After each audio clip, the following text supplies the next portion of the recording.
فإن ليلة الجمعة من الأزمان المفضلة يفضل فيها الصلاة على رسول الله والسلام عليه صلى الله وسلم وبارك عليه. أكثروا من الصلاة والسلام عليه في الليلة الغراء واليوم الأزهر. وسأدل على حديث واحد ثابت عن رسول الله صلى الله عليه وآله وسلم يدل دلالة باهرة على فضل الصلاة والسلام على رسول الله.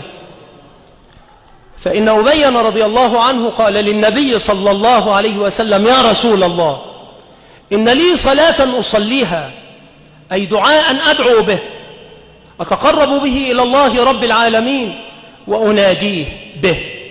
إن لي صلاة أصليها، أفأجعل لك من تلك الصلاة ربعها؟ قال: نعم، هو خير، وإن زدت فخير لك.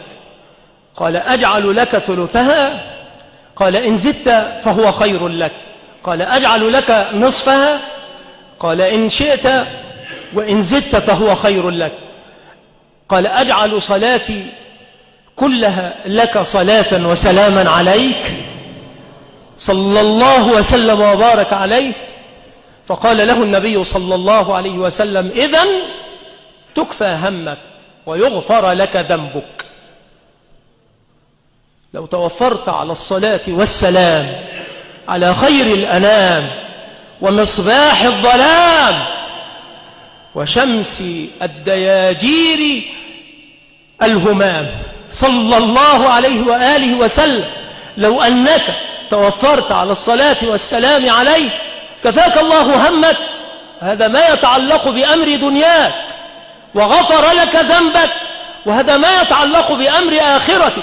فاللهم صل وسلم وبارك على عبدك ونبيك وصفيك ونجيك وخليلك وكليمك نبينا محمد صلى الله عليه وآله